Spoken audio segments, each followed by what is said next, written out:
شروع کوم په نامه د رب ذوالجلال چې ډېر بخونکی ډېر مهربانه دی. جی کتونکو زه خو خپله باندې صحافي نه یم، خو بیا هم د صاحبزاده علامه پیر نورالحق قادري صاحب په دغه روډ باندې چې کنکریټ دغه روډ یې وکړو مدرسې ته او خاص کر ادیرې ته چې کوم تګ راتګ و یا دلته کوم ډاکټران صاحبان دي هغې له خلک ځي راځي او د روډ دپاره دا لیار وه چې خلک به پیدل په دغې لیار ډېر تلل راتلل. دا لیاره بیخي د تلو نه وه، خو قادري صاحب د موږ دا خبره واخیسته ځان سره او دا کنکریټ والا روډ یې الحمدلله په لږ وخت پس سر ته رسېدو والا دی. په دا باندې زه خپله د دوی ډېره شکریا ادا کړم او ما سره ښي او ګز طرف ته د ما مشران د ما د خاندان ښایست هغوی ډېره شکریا ادا کوي او د سولر چې کوم سیسټم دی په هغې باندې او په ټولو خبرو باندې موږ خاندان ډیره شکریا ادا کوي او انشاءالله مزید هم چې ترقیاتي څه هغه راځي او کوم جایز هغه وي نو انشاءالله دی به د موږ نه مخ نه اړوي. ډیره مننه، خدای پاک مو ډیر خوشحاله که آباد شي. مهرباني. زموږ ټول چې څومره خاندان دی دا د پیر نورالحق قادري صاحب نه ډیر مطمئن دی او یقینا چې په دغه اقدام باندې چې دا کوم قدم نورالحق قادري صاحب واغستو او دغه کور کلي ته زموږ دا ګلۍ پخې کړې او دا کوم تعاون یې وکړو، کومه منډه یې ووهله، نو دا یقینا چې دا یو ښه اقدام دی، یو ښه پروګرام دی او نورالحق قادري صاحب چې کوم دی ډېر یو معزز یو ښه انسان دی. الله د په عمر کې برکت واچوي او پر روان وخت کې هم الله دله ترقي ورکړي او انشاءالله دغه کلي چې څومره خلک دي دا ټول چې کوم دی د دغې خبرې هغه دي چې هغه یې چې را دا یې ډېر ښه قدم واغستو او ډېر خوشحال دي او ډېر مطلب چې په ښه هغه باندې چې را قادري صاحب موږ ډېره شکریا ادا کوو او الله نوره ترقي موله ورکړي او انشاءالله چې دوی پر روان وخت کې دغسې کارونه او دغسې هغه راوړي نو امید ده چې دغه علاقې خلک په ټول مطلب چې څنګ په څنګ ورسره ولاړي او دا ټول یې ملاتړ دي، دا ټول مطلب چې د دوی ملاتړ دي. پر روان وخت کې به هم بھرپور تعاون ورسره کوو، بھرپور منډه به ورسره انشاءالله چې ووو او خصوصا مفتي عصمت الرحمن قادري صاحب ډېره شکریا ادا کړه او زموږ خاندان چې څومره مشران دي دا ټول مطلب چې ډېر ته خوشحاله دي. الله د په عمر کې برکت واچوي او الله د آباد کړي. ډېره مهرباني. أعوذ بالله من الشیطان الرجیم بسم الله الرحمن الرحیم.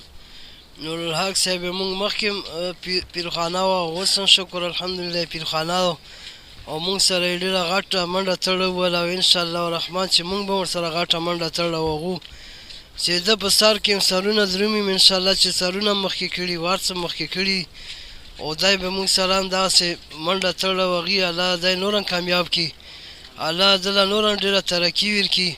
او انشاءالله چې ترقی په مخ باندې روان دی او هېڅوک انتظار نه اړوي. دا چې کوم کارونه ده ثوابي شروع کړي دا یې ځان دپاره نه یې شروع کړي، دا یو ثواب یو صدقه جریه یې شروع کړې ده او الله به دله نور هم ترقي ورکوي په دغو خبرو باندې او الله دی خوشحال او آباد کړي. والسلام. بالله من الشیطان الرجیم بسم الله الرحمن الرحیم. موږ نورالحق قادري صاحب ډېره ښکلې پیرخانه و مخکې موږ پویساته پیرخانه باندې منلې موږ نیکونو پلارونو موږ یې منو ډېره په وچاته سطح باندې او ډېر وچاته سطح باندې کارونه یې وکړل، الله بې نه خرابوي. دا صدقه جریه او دا کې ډېرې غټې خوشحالۍ موږ ته میلاو شو، ده ته به یې الله میلاو کړي او الله دا ډېر مخکې نور هم ترقي ور نصیب کړي. موږ په زړونو موږ په هغه باندې ډېره رڼا واچوله، ډېره روښانه کړو، الله دی روښانه کړي او الله د ترقي او د پیرخانه نور هم بړاو کړي. السلام علیکم نورالحق صاحب، څه غټه مهرباني چې موږ دا دیرې لیار د برابره کړه او دا کورو اوبه موبه خشنوالی صفا کړو. موږ د تا نه ډېر خوشحال یو، الله تا خوشحال او آباد لري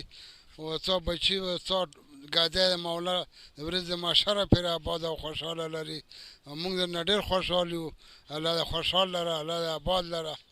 زنده آباد وي او بس ډېر درنه خوشحال یو او من دره باید چې نور کارونه بین الله دغسې وکړي لکه دا چې وکړو. مفتي صاحب بس دا کوم دلته مساله وه موږ ډېرو خلکو ته هغه کړي و درخواستونه مې ورکړي وو او کوم سابقه وزیر وفاقي وزیر مذهبي امور دی دلته ډېر د 400 کسان دي د محلې والا ټول ډېر خوشحال دي ته ځکه چې دا یو موږ لیار نه و، دا هغه کاڅه پرې قومي لیار دو ځکه چې دلته که ته په برانه کې لیدلي وای نو جمعې په ورځ باندې ډېر چیختړې او ډېر ګندونه بو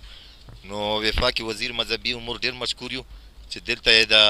د سړک پوخ کړو ډېرو خلکو کومې جومات کې تکلیفونه او مدرسې کې سولر وې ها سیستم یې برابر کړو نو موږ ډېر د کومې د سړک دی دا ډېره غټه مسله وه دا 10 کالو 10 کالو مسله وه 50 کالو مسله وه او د